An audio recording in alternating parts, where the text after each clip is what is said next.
بسم اللہ الرحمن الرحیم۔ السلام علیکم ورحمۃ اللہ وبرکاتہ۔ ناظرین گرامی، یہ بات نہایت لائق توجہ ہے کہ قرآن کریم کے سوا کسی آسمانی کتاب جیسے تورات وغیرہ نے اس قوم کا ذکر نہیں کیا، اور نہ کتب تاریخ میں ان کے بارے میں کوئی مستند باتیں مذکور ہیں جن کو مدار تحقیق ٹھہرایا جا سکے۔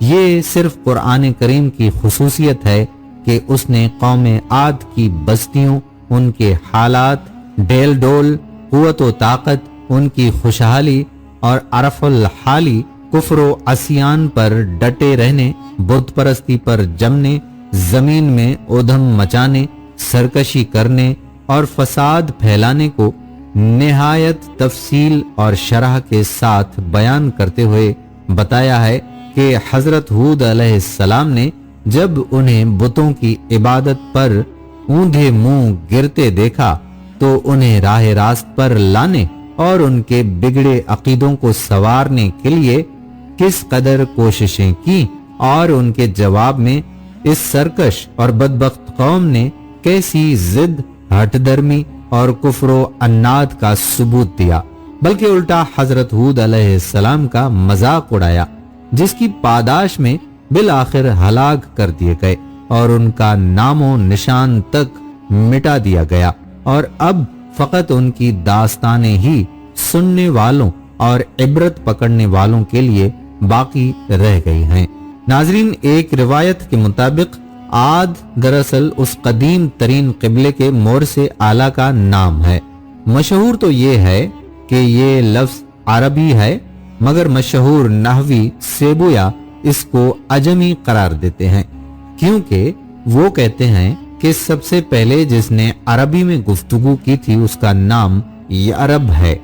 حضرت ابن عباس رضی اللہ تعالی عنہ سے منقول ہے کہ سب سے پہلے ہود علیہ السلام نے عربی زبان بولی تھی، جبکہ ایک قول یہ ہے کہ عربوں کو عرب اس لیے کہتے ہیں کیونکہ یہ فرات کے غربی کنارے پر آباد تھے اور یہ صحرا نشین آرامی قومیں تھیں، اور ان پر عربوں کا اطلاق یوں ہونے لگا کہ لفظ غرب کی غین کو عین پڑھا جانے لگا، یوں فرات کے غرب میں آباد یہ قومیں عرب کہلانے لگیں۔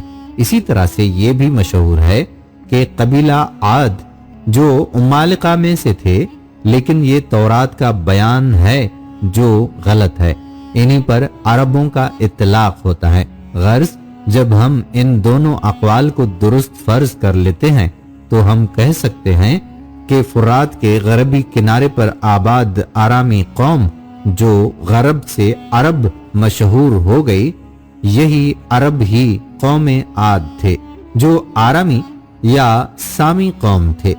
انہیں ہی قرآن مجید نے عاد اولا کہا، اور یہی بائدہ یعنی ہلاک ہونے والی قومیں یا عرب عربہ یعنی خالص عرب ہیں، جنہیں یورپ کے مستشرقین سامیہ کہتے ہیں۔ ناظرین، سیدنا ہود علیہ السلام قبیلہ عاد سے تعلق رکھتے تھے۔ یہ ایک عربی قبیلہ تھا جن کی رہائش عمان اور حضر موت کے درمیان ریت کے ٹیلوں والے علاقے احقاف میں تھی۔ یہ علاقہ سمندر کے کنارے پر واقع تھا۔ یہ لوگ زیادہ تر لمبے لمبے ستونوں والے خیموں میں رہتے تھے۔ اللہ تعالیٰ نے انہیں مضبوط اور قوی اجسام سے نوازا تھا۔ سخت اور بلند و بالا پہاڑوں کو تراش کر خوبصورت محلات تعمیر کرنے میں ان کا کوئی ثانی نہیں تھا۔ ان کی زمینیں سرسبز و شاداب اور ہر قسم کے باغات سے آراستہ تھیں۔ ان کے اکثر قبائل عمان سے حضر موت اور یمن تک پھیلے ہوئے تھے۔ ان کا مسکن یمن تھا، جبکہ ان کی اکثر آبادی حضر موت اور یمن کے سواحل کے آس پاس آباد تھی۔ طوفان نوح کے بعد سب سے پہلے قوم عاد نے بت پرستی اختیار کی تھی، چنانچہ اللہ تعالیٰ نے ان کے بھائی ہود علیہ السلام کو نبی بنا کر مبعوث فرمایا۔ انہوں نے اپنی قوم کو اللہ کی طرف بلایا، انہیں دعوت حق دی۔ اللہ تعالیٰ نے سورۃ اعراف میں سیدنا ہود علیہ السلام کا واقعہ بیان فرمایا ہے اور عاد کی طرف ان کے بھائی ہود کو بھیجا۔ اس نے کہا، اے میری قوم، اللہ کی عبادت کرو، اس کے سوا تمہارا کوئی معبود نہیں، تو کیا تم نہیں ڈرتے؟ اس کی قوم میں سے ان سرداروں نے جنہوں نے کفر کیا کہا، بے شک ہم یقیناً تجھے ایک طرح کی بے وقوفی میں مبتلا دیکھ رہے ہیں، اور بے شک ہم یقیناً تجھے جھوٹوں میں سے گمان کرتے ہیں۔ اس نے کہا، اے میری قوم، مجھ میں کوئی بے وقوفی نہیں، اور لیکن میں سارے جہانوں کے رب کی طرف سے ایک رسول ہوں۔ میں تمہیں اپنے رب کے پیغامات پہنچاتا ہوں، اور میں تمہارے لیے ایک امانت دار خیر خواہ ہوں۔ اور کیا تم نے عجیب سمجھا کہ تمہارے پاس تمہارے رب کی طرف سے تم میں سے ایک آدمی پر ایک نصیحت آئی تاکہ وہ تمہیں ڈرائے؟ اور یاد کرو جب اس نے تمہیں نوح کی قوم کے بعد جانشین بنایا اور تمہیں قد و قامت میں زیادہ پھیلاؤ دیا، سو اللہ کی نعمتیں یاد کرو تاکہ تم فلاح پاؤ۔ انہوں نے کہا، کیا تو ہمارے پاس اس لیے آیا ہے کہ ہم اس اکیلے اللہ کی عبادت کریں اور انہیں چھوڑ دیں جن کی عبادت ہمارے باپ دادا کرتے تھے؟ تو جس کی دھمکی تو ہمیں دیتا ہے وہ ہم پر لے آ، اگر تو سچوں میں سے ہے۔ اس نے کہا، یقیناً تم پر تمہارے رب کی طرف سے ایک عذاب اور غضب آ پڑا ہے۔ کیا تم مجھ سے ان ناموں کے بارے میں جھگڑتے ہو جو تم نے اور تمہارے باپ دادا نے رکھ لیے ہیں، جن کی کوئی دلیل اللہ نے نازل نہیں فرمائی؟ تو انتظار کرو، بے شک میں بھی تمہارے ساتھ انتظار کرنے والوں میں سے ہوں۔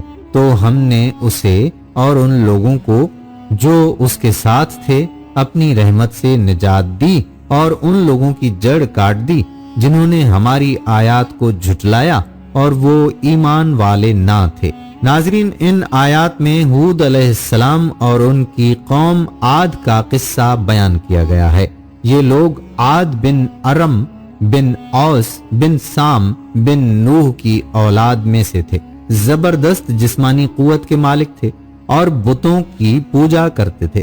ہود علیہ السلام اسی قوم کے ایک شریف خاندان میں سے تھے جنہیں اللہ تعالیٰ نے اس قوم کی ہدایت کے لیے نبی بنا کر بھیجا تھا۔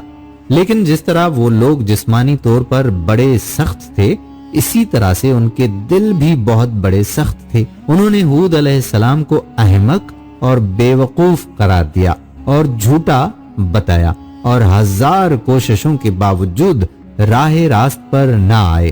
اللہ تعالیٰ نے انہیں ہلاک کر دیا۔ قرآن کریم میں کئی جگہ پر یہ بتایا گیا ہے کہ اللہ تعالیٰ نے انہیں طوفانی ہوا کے ذریعے سے ہلاک کیا تھا، جو 8 دن اور 7 راتیں مسلسل چلتی رہی تھی۔ وہ آندھی اس قدر تند و تیز تھی کہ جس چیز سے گزرتی اسے چوڑا کر ڈالتی، حتیٰ کہ اس نے انہیں پٹخ پٹخ کر ہلاک کر دیا۔ ان کی لاشیں اس طرح سے دکھائی دیتی جیسے کھجور کے کھوکھلے تنے ہیں۔ ناظرین، قوم نوح جس طرح 5 بتوں کی عبادت کرتی تھی، اسی طرح سے قوم عاد بھی خدا کو چھوڑ کر بتوں کی عبادت میں لگ گئی تھی، اور بقول حضرت ابن عباس رضی اللہ تعالی عنہ ان بتوں کے نام سمود اور ہتار تھے۔ رب تعالیٰ نے حضرت ہود علیہ السلام کو قوم عاد کی ہدایت کے لیے مبعوث فرمایا، جو ان کی سب سے معزز اور سردار شاخ خلود میں سے تھے۔ آپ سرخ و سفید رنگت کے بڑے خوبصورت اور وجیحہ انسان تھے، انہی جیسا ڈیل ڈول تھا اور داڑھی لمبی تھی۔ آپ نے قوم کے لوگوں کو اللہ کی عبادت کی طرف بلایا، توحید اختیار کرنے کا حکم دیا اور سمجھایا کہ لوگوں پر ستم ڈھانے کا سلسلہ بند کرو، مگر ان لوگوں نے انہیں یہ کہہ کر ان باتوں کے ماننے سے انکار کر دیا کہ بھلا ہم سے زیادہ طاقتور کون ہے، اور طاقت کا یہی غرور انہیں لے ڈوبا، کیونکہ اللہ تبارک و تعالی نے انہیں یہ ڈیل ڈول عطا کیا تھا۔ اور وہ اسی کے منکر ہو کر اپنے ہاتھوں سے بنائے ہوئے بتوں کی عبادت میں مشغول ہوا کرتے، انہیں نجات دہندہ سمجھنے لگتے، جو ان کی تباہی کا سبب بنا۔ سیدنا ہود علیہ السلام نے قوم عاد کی اذیتوں پر صبر کی اور انہیں بتایا کہ مجھ میں بے وقوف نہیں، بلکہ میں تو تمہارے لیے امانت دار اور خیر خواہ ہوں۔ دین خیر گواہی کا نام ہے۔ صحیح مسلم کی روایت کے مطابق سیدنا تمیم داری رضی اللہ تعالی عنہ بیان کرتے ہیں کہ رسول اللہ صلی اللہ علیہ وآلہ وسلم نے فرمایا، دین خیر خواہی کرنے کا نام ہے۔ ہم نے پوچھا کس کی خیر خواہی؟ تو آپ صلی اللہ علیہ وآلہ وسلم نے فرمایا، اللہ کی، اس کی کتاب کی، اس کے رسول کی، مسلمانوں کے حکمرانوں کی اور عام مسلمانوں کی۔ سیدنا جریر بن عبداللہ رضی اللہ تعالی عنہ بیان کرتے ہیں کہ میں نے رسول اللہ صلی اللہ علیہ وآلہ وسلم سے نماز قائم کرنے، زکوٰۃ ادا کرنے اور ہر مسلمان کے ساتھ خیر خواہی کرنے پر بیعت کی۔ ان روایات سے پتہ چلتا ہے کہ ہر مومن کو خیر خواہ ہونا چاہیے۔